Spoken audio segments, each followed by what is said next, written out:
اللہ اکبر اللہ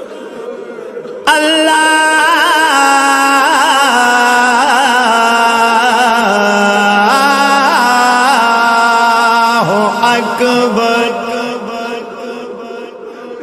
اللہ اکبر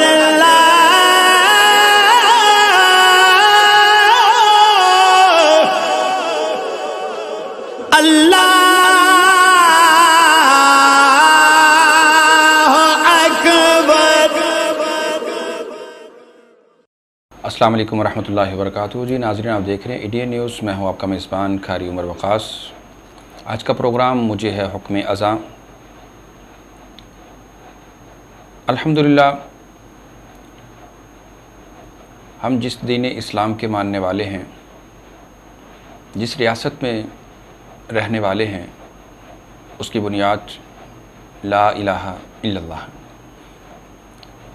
جس دین کو ماننے والے ہیں وہ دین کامل، اکمل، مکمل ضابطۂ حیات ہے۔ اللہ تعالیٰ نے تمام انسانیت کے لیے جو دین حنیف، دین برہان، کتاب مبین آسمانوں سے فرشتہ جبریل کے ذریعے اتاری، اس کے اندر اس کی زندگی سے لے کر موت، اور موت سے لے کر آخرت کے جو مسائل ہیں موت کے بعد والے، وہ سب بیان فرمائے۔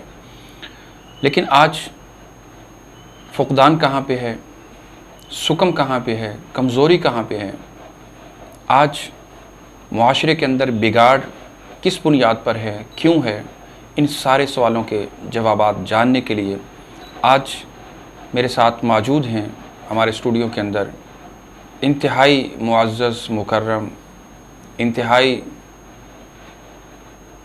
عالم بعمل، میری مراد فضیلت الشیخ حافظ یوسف لاہوری حافظہ اللہ، مدرس جامعہ تعلیم الاسلام، آج میرے ساتھ موجود ہے۔ میں ان کو اپنے اسٹوڈیو میں خوش آمدید بھی کہتا ہوں،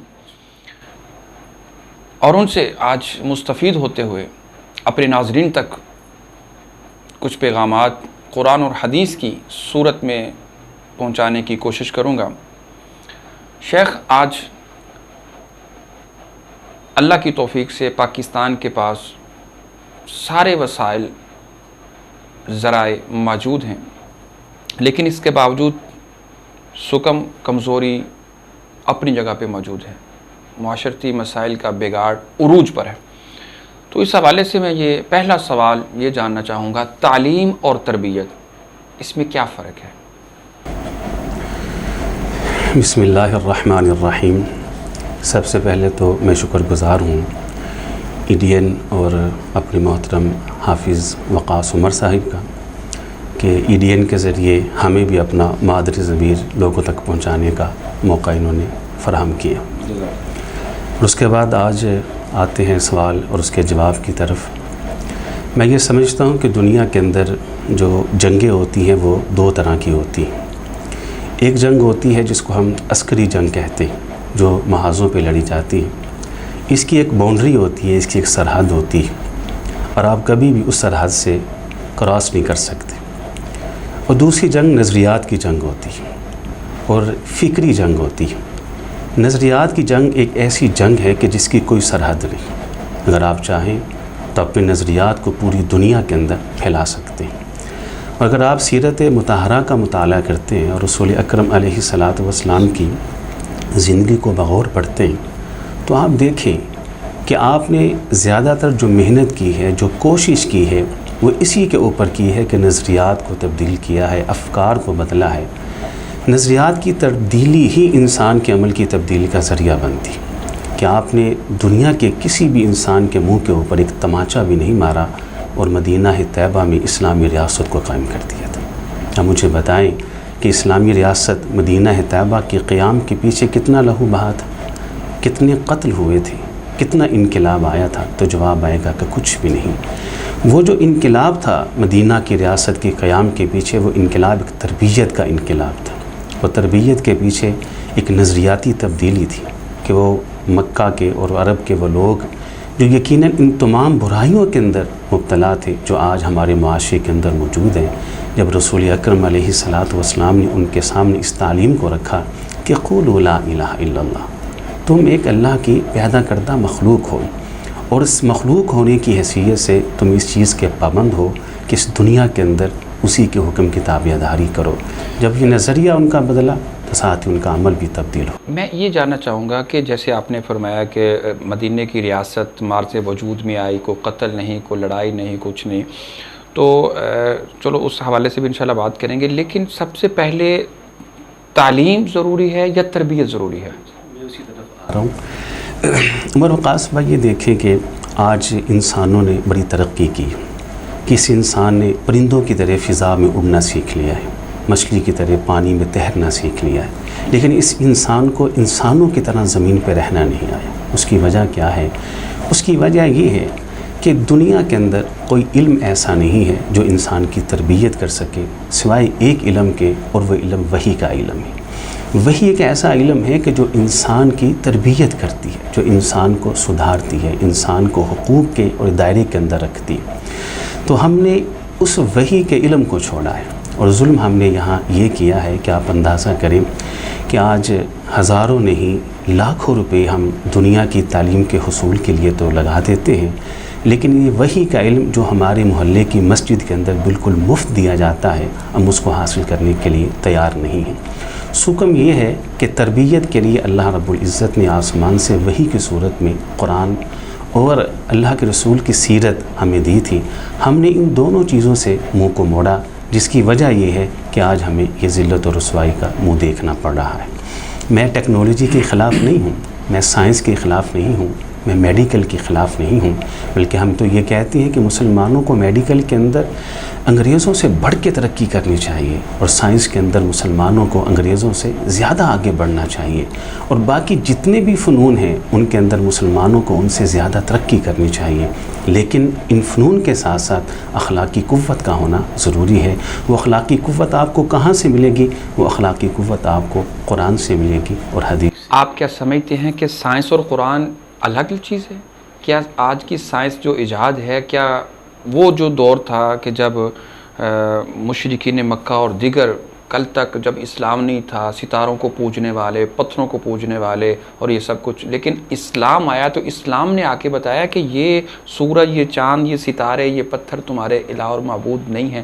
تو جو آج ستاروں کی بات کرتے ہیں، تو آپ یہ سمجھتے ہیں کہ اسلام نے آ کے سائنس کو ترقی دی اور سائنس کو جو ہے وہ حیات بخشی کہ یہ کیا اور وہ کیا ہے؟ نہیں، ہم تو یہ سمجھتے ہیں کہ یہ دنیا کے اندر جتنی بھی ترقی اور جتنے فنون ہیں، اس کا جو مرکز ہے وہ مسجد نبوی ہے۔ مسجد نبوی ایک ایسا مرکز ہے کہ جہاں علوم پڑھائے نہیں گئے بلکہ علوم بنائے گئے ہیں۔ پوری دنیا کے اندر جتنی بھی ترقی آپ کو نظر آتی ہے، اس کا جو مرکز اور منبع نظر آئے گا وہ آج سے 1450 سال پہلے آپ کو مسجد نبوی ہی نظر آئے گی، جہاں سے ہر قسم کی ایجادات ہوئی ہے، اور اس کے جو موجد ہیں وہ جناب محمد الرسول اللہ صلی اللہ علیہ وآلہ وسلم ہیں۔ لیکن ان کی ایجادات کے اندر جو چیز تھی وہ یہ تھی کہ وحی مقدم تھی، قرآن مقدم تھا، اور باقی جتنے فنون اور علوم ہیں ان کو ثانوی حیثیت تھی۔ لیکن ہم نے اس کو الٹ کیا ہے کہ ہم نے سائنس کو، ٹیکنالوجی کو اور ہم نے میڈیکل کو وہ اول حیثیت دے دی ہے، اور ہم نے وحی کو ثانوی حیثیت بھی نہیں دی۔ آپ دیکھیں، میں ایک بات یہاں کا آپ کو سمجھانا چاہوں گا۔ آپ یہ دیکھیں، ایک ڈاکٹر ہے، ہم ان کی عزت کرتے ہیں اور ہم ڈاکٹر کو بڑی اچھی نگاہ سے دیکھتے ہیں۔ وہ ساری عمر انسانی زندگی کا صرف ایک ہی شعبہ پڑھتا ہے، وہ انسان کی باڈی کو پڑھتا ہے، پوری باڈی نہیں پڑھ پاتا۔ کوئی آئی اسپیشلسٹ ہے، کوئی ہارٹ کی اسپیشلسٹ ہے، الغرض۔ اور ڈاکٹر کو یہ بھی علم ہے کہ میرے پاس آنے والا وہ پیشنٹ ہے، وہ مریض ہے اور میرے متعلقہ مریض ہے۔ لیکن جب آپ دینی لائن میں جاتے ہیں تو آپ دیکھیں کہ علماء کرام یہ وہ لوگ ہیں کہ جن کو انسان کی پوری زندگی پڑھنا پڑتی ہے، انسان کی پیدائش سے لے کر موت تک اور موت سے لے کر حشر تک سارے مسائل پڑھنا پڑتے ہیں۔ اور علماء کرام کو کچھ علم نہیں ہوتا، کچھ پتہ نہیں ہوتا کہ کون سا انسان کس وقت کون سی انسانی زندگی کے شعبے کے متعلق سوال کر لے۔ ظلم ہم نے یہ کیا، اچھے بچے میڈیکل کو دے دیے، قابل بیٹیاں سائنس کو دے دیں، اور ذہین بچے ہم نے تجارت اور کاروبار کے دے دیے، اور مدارس کے اندر ہم نے اپاہج بچے بھیجے، کند ذہن بھیجے۔ ہماری ساری زندگی کی جمع پونجی میرے گھر کے ٹوائلٹ پہ لگی، میری عیاشیوں کے اوپر لگی ہے، اور دین کو اور قرآن کو میں نے لولی لنگڑی زکوٰۃ دی ہے۔ یہ ہے وہ سکم جو ہم نے قرآن اور حدیث کے ساتھ کیا اور تعلیم کے ساتھ کیا ہے۔ وہ دور جس دور کی آپ بات کرتے ہیں جب مسلمان عروج کے اوپر تھا، تب یہ تھا کہ مسلمان کا مال بھی اس دین کے لیے استعمال ہوتا تھا، مسلمانوں کے قابل اور ذہین بچے اور بچیاں بھی اسی دین کو دی جاتی تھیں، اور مسلمان کی محنت اور کاوش بھی اسی دین کی ترقی کے لیے۔ آپ کیا سمجھتے ہیں کہ جو اگر اباہج بچے بھی دیے گئے، اگر بلائنڈ بھی دیے گئے، اگر دوسرے کو فزیکل بھی بچے اگر دین کو دیے گئے، تو دین کی برکات، دین کے علم نے ان کو پھر بخاری، امام بخاری رحمۃ اللہ علیہ، اسی طرح دیگر اگر ائمہ کو دیکھا جائے، سلف صالحین کو دیکھا جائے، تو پھر اللہ تعالیٰ نے ان کو دین کی برکت سے 4 چاند نہیں لگائے؟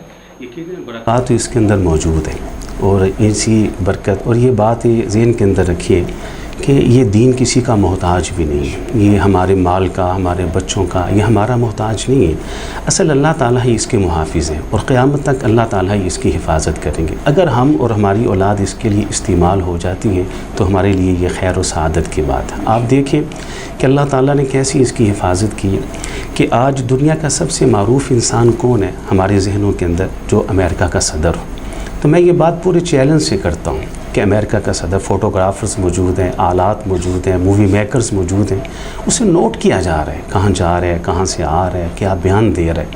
آج سے محض 14 دن پہلے جو اس نے ایک دن گزارا ہے، 24 گھنٹے کی رپورٹ کو پیش نہیں کر سکتا کہ وہ 1 بجے کیا کرتا رہا، 2 بجے کیا کرتا رہا، 3 بجے کیا کرتا رہا۔ لیکن سبحان اللہ، آپ دیکھیے 14 دن نہیں، 14 ماہ نہیں، 14 سال نہیں، 1400 سال پہلے زمین کے سینے پہ ایک شخصیت تشریف لائی تھی، ایک ہستی تشریف لائی تھی جن کا نام تھا محمد الرسول اللہ صلی اللہ علیہ وسلم۔ آپ کی زندگی کے ہر سال کو، ہر سال کے ہر مہینے کو، ہر مہینے کے ہر دن کو، ہر دن کے ہر گھنٹے کو، ہر گھنٹے کے ہر منٹ کو، ہر منٹ کے ہر سیکنڈ کو اللہ نے قرآن کی طرح محفوظ کر دیا ہے۔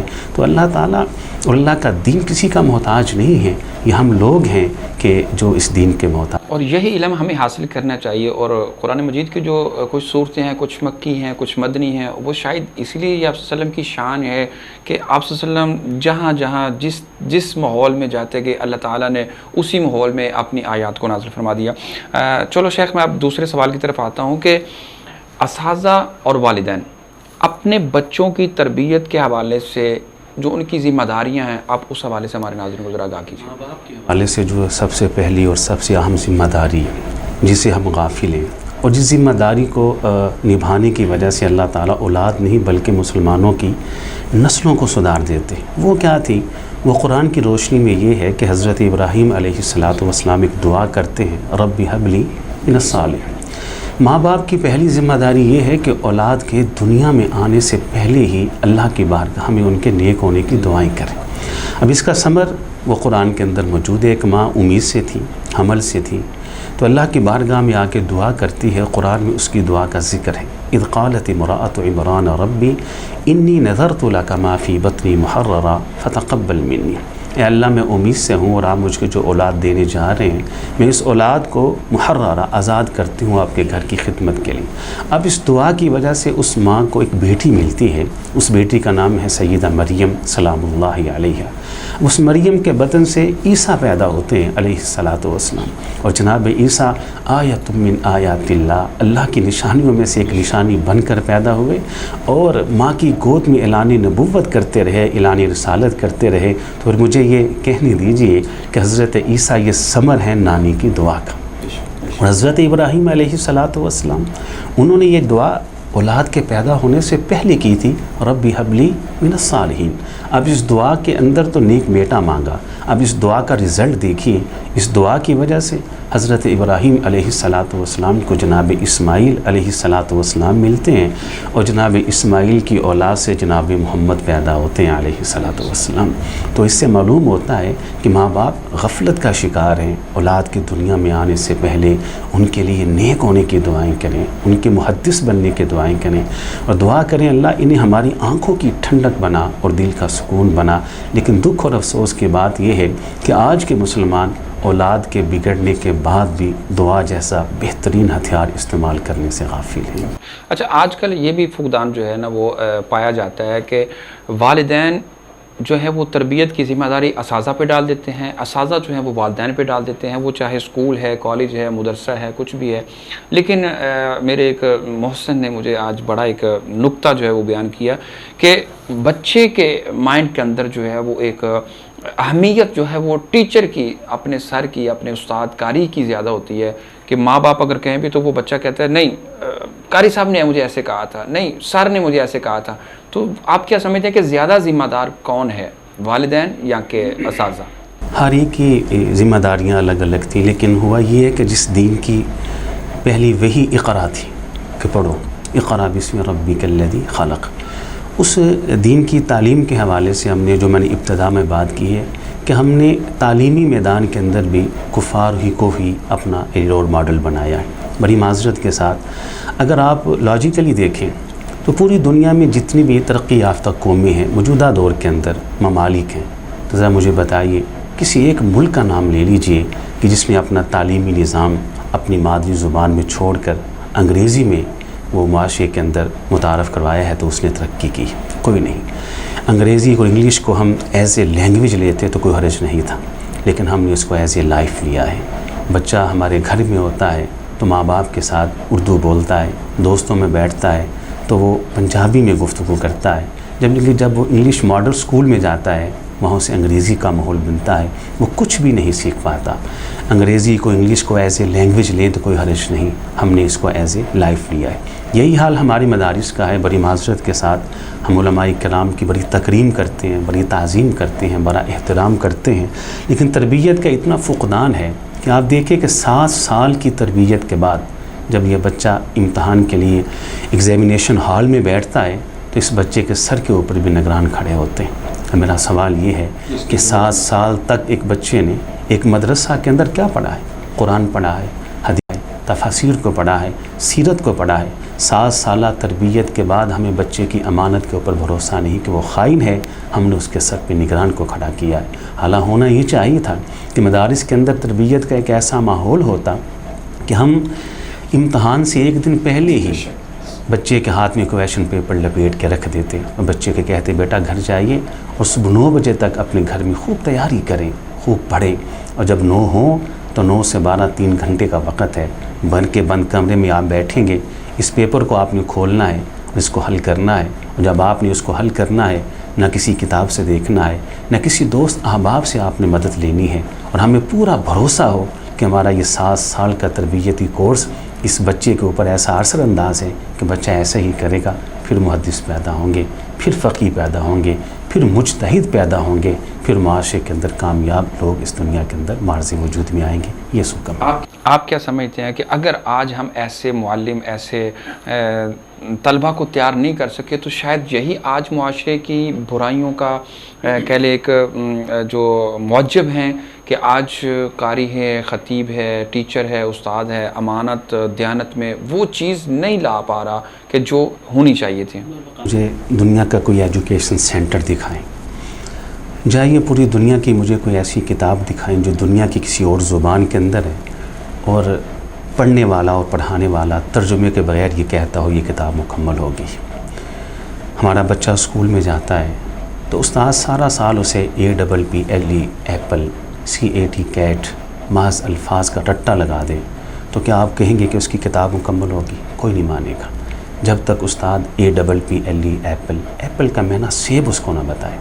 یہاں سکم یہ ہے، کوتاہی یہ ہے کہ ایک بچہ بسم اللہ الرحمن الرحیم سے لے کر والناس تک پورا قرآن پڑھ لیتا ہے لیکن اس کو بسم اللہ کا ترجمہ نہیں آتا۔ مجھے بتائیے کہ جو سلوک ہم اسکول کی ہلکی سی ہلکی چھوٹی کتاب کے ساتھ برداشت نہیں کرتے وہ قرآن کے ساتھ، حدیث کے ساتھ کیسے برداشت کرتے ہیں؟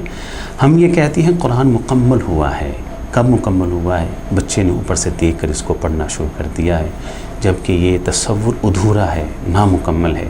قرآن کی تعلیم مکمل تب ہوتی ہے جب ہر آیت کو پہلے پڑھا جائے، پھر ترجمہ پڑھا جائے، پھر سمجھا جائے، اس کے بعد اس کے اوپر عمل کیا جائے اور عمل کے بعد اس کی تبلیغ کا ایک بہترین انتظام کیا جائے۔ یہ ہے قرآن کے مکمل ہونے کی۔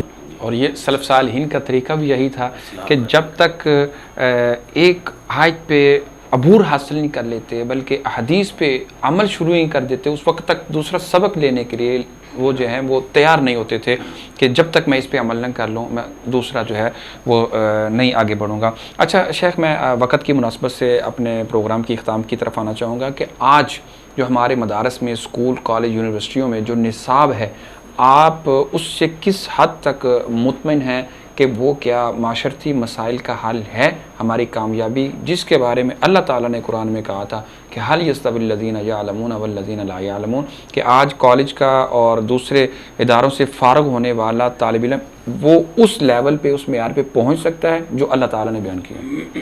سوال آپ کا بڑا عام ہے اور بڑا ہی زیرک قسم کا سوال ہے۔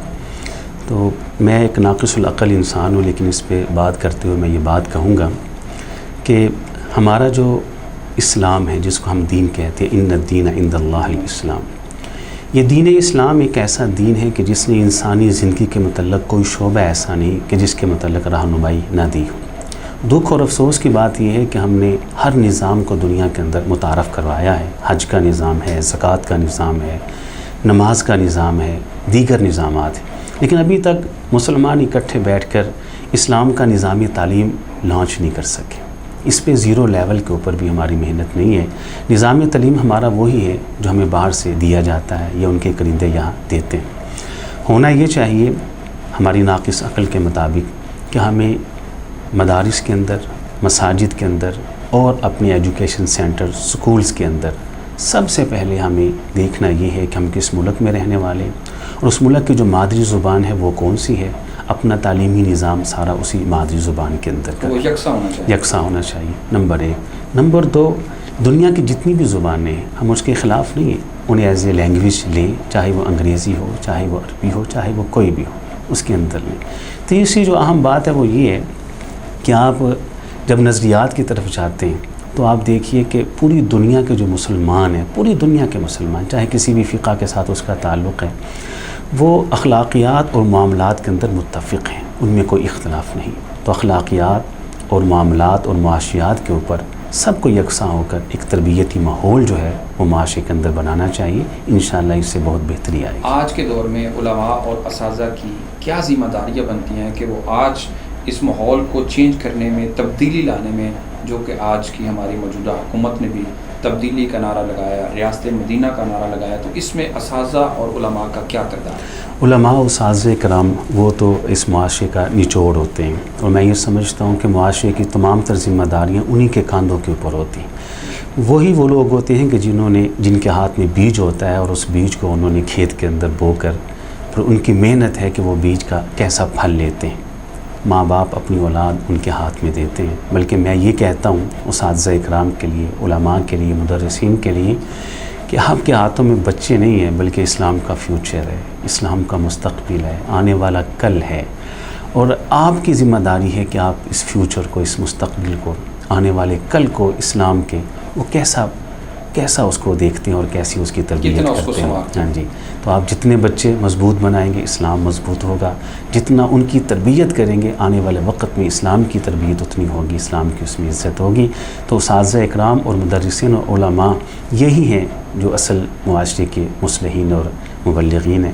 تو ان کی یہ ذمہ داری ہے کہ اپنے بچوں کی تربیت کریں، اور تربیت کے حوالے سے سب سے پہلا جو اصول اللہ کے رسول نے دیا تھا وہ یہی ہے کہ آپ نے تبلیغ سے پہلے، اصلاح سے پہلے مکہ والوں کے سامنے 40 سالہ زندگی کے ریکارڈ کو پیش کیا تھا۔ مجھے بتائیں کہ میرے بارے میں تم کیا کہتے ہو؟ تو آپ جس معاشرے کی تربیت کرنا چاہتے ہیں، جن بچوں کو سدھارنا چاہتے ہیں، سنت رسول یہ ہے کہ ان کے سامنے پریکٹیکل لائف جو ہے اس کو رکھیں، انشاءاللہ اس سے بڑا نفع اور فائدہ ہوگا۔ یقیناً اس میں یہ بہت بڑا آپ نے میسیج دیا ہے کہ اگر دنیا کی اصلاح چاہتے ہیں تو کیا میں اس قابل ہوں کہ میں دنیا کے سامنے اپنے آپ کو پیش کر سکوں، لوگ مجھے جو ہے نا وہ فالو کریں۔ شیخ، آج چونکہ محرم الحرام کے ایام جو دین اسلام کے اندر محرم الحرام جو حرمت والے مہینے ہیں، یہ دن جو ہیں ان دنوں سے ہم گزر رہے ہیں، تو آپ مجھے یہ بتائیے گا کہ محرم الحرام کے اندر کچھ دن جس کے اندر بحثیت مسلمان کچھ خاص عبادات، کچھ خاص نظر، نیاز، صدقات اور خیرات کا اہتمام کرتے ہیں، اس حوالے سے آپ ہمارے ناظرین کی کچھ شرعی جو اس کی حیثیت ہے وہ ہمارے ذرا رہنمائی فرما دیں۔ بڑا اچھا سوال ہے۔ موسم کے اعتبار سے، وقت کے اعتبار سے، محرم الحرام کے حوالے سے پہلی بات تو یہ ہے کہ ماہ محرم یہ حرمت والے 4 مہینوں میں سے ایک مہینہ ہے، اور یہ وہ مہینہ ہے کہ جس کو نبی علیہ الصلوۃ والسلام نے اللہ کا مہینہ بھی کہا ہے، شہر اللہ المحرم، اور اس مہینے کی اور بھی بہت ساری فضیلتیں موجود ہیں۔ مسلمانوں کے اندر ایک بڑی کمی آ گئی، اور وہ یہ آ گئی ہے کہ مسلمانوں نے عبادت کے لیے، عمل کے لیے دینوں کو خاص کر لیا، جبکہ مسلمان کا جو دین ہے وہ سدا بہار ہے۔ ایک عمل جو اللہ کے رسول نے، یہ شریعت نے ہم کو دیا ہے، وہ سدا بہار ہے، سارے سال کے لیے ہے، پوری عمر کے لیے۔ تو سارا سال ہی اللہ کی راہ میں خرچ کریں، اللہ کی راہ میں دیں۔ دن خاص کر کے، خاص سبیلیں لگا کر اور خاص کھانے تقسیم کرنا، یہ کتاب و سنت اور قرآن و حدیث میں کہیں اس کا ثبوت نہیں ملتا۔ کتاب و سنت اور قرآن و حدیث کے اندر یہ ہے کہ اطعموا الطعام، سارا سال ہی بھوکوں کو کھانا کھلائیں، سارا سال ہی فقراء کو کھانا کھلائیں، پورا سال ہی آپ غرباء اور مساکین کی ضرورتوں کو پورا کریں۔ ایک دن کو خاص کرنا اور خاص کرنے کے بعد کسی خاص ہستی کے نام کی نظر نیاز دینا، یہ کتاب و سنت سے ثابت نہیں، اس سے گریز کرنا چاہیے۔ ٹھیک ہو گیا۔ یعنی جیسے رمضان المبارک آتا ہے تو اس میں کچھ خرچ کرنے سے، روزہ رکھنے سے، یا مطلب کہ معاملات کرنے سے درجات میں بلندی آتی ہے۔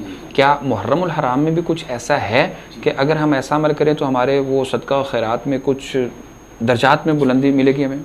کے اندر روزے کی فضیلت تو موجود ہے کہ اگر عاشورہ کا آپ روزہ رکھتے ہیں تو آپ کی 1 سال کی گناہ اللہ تعالیٰ معاف فرما دیتے ہیں، یہ بہت بڑی فضیلت ہے۔ اور ماہ رمضان کے بعد محرم کے روزے جو ہیں وہ زیادہ فضیلت والے اور عظمت والے ہیں۔ تو اس کے علاوہ ماہ رمضان میں صدقہ خیرات کرنے سے اجر و ثواب زیادہ ہوگا، ایسی کوئی حدیث یا کوئی ایسی بات کتاب و سنت کے اندر موجود نہیں ہے، سوائے عاشورہ کے روزے کے، یا اس کے علاوہ کہ یہ حرمت والا مہینہ ہے۔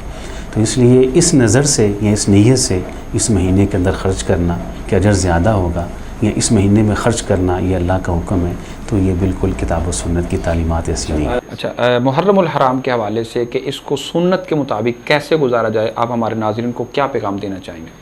پیغام دیتا ہوں آخر میں جاتے ہوئے کہ محرم الحرام کے اندر عموماً جن شخصیات کا، جن ہستیوں کا، جن مقدس وجودوں کا، جن رفیع المنزلت، عظیم المرتبت ہستیوں کا نام لیا جاتا ہے، ان کے اندر سر فہرست سیدنا علی المرتضیٰ رضی اللہ تعالیٰ عنہ ہیں، اور ان کے بعد ان کے صاحبزادے حضرت حسن رضی اللہ تعالیٰ عنہ ہیں، ان کے بعد حضرت حسین رضی اللہ تعالیٰ عنہ ہیں، ان کے بعد ان کی زوجہ محترمہ سیدہ فاطمۃ الزہرا رضی اللہ تعالیٰ عنہا ہے۔ میری ماہ محرم کے اندر تمام مسلمانان اسلام سے یہ گزارش ہے کہ آپ خدا را ایک مرتبہ ان کی زندگی کا مطالعہ ضرور کر لیں۔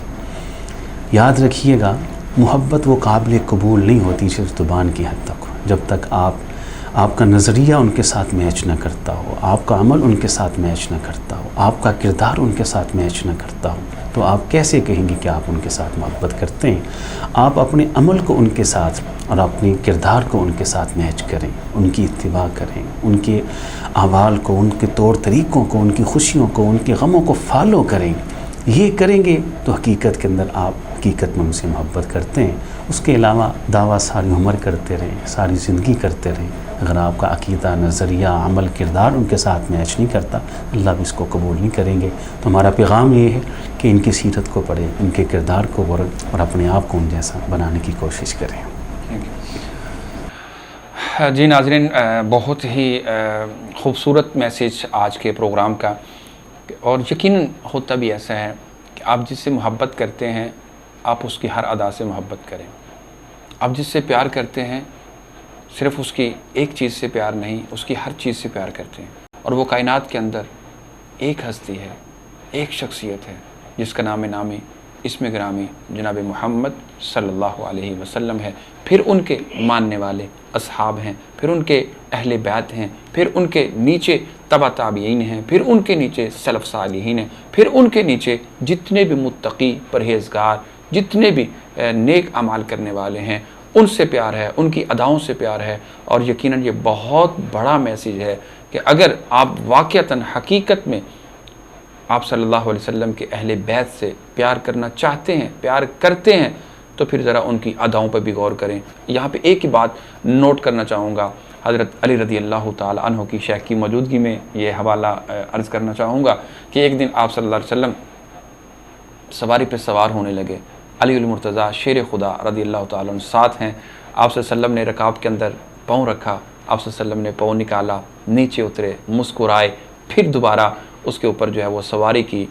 پھر ایک وقت آیا کہ امیر المومنین سیدنا علی المرتضیٰ شیر خدا رضی اللہ تعالیٰ عنہ سوار ہونے لگے, غلام ساتھ ہے. تو آپ نے آپ صلی اللہ علیہ وسلم کی سنت کو زندہ کرتے ہوئے اسی طرح وہی انداز اپنایا, رکاب میں پاؤں رکھا, اوپر سوار ہونے لگے, پھر نیچے اترے, مسکرائے, پھر سوار ہوئے. غلام نے سوال کر دیا, کہا ایسا کیوں کیا ہے؟ کہا کچھ بھی ایسا نہیں تھا, ماں سوائے اپنے محبوب کی سنت کو زندہ کیا ہے. یہ پیار ہے.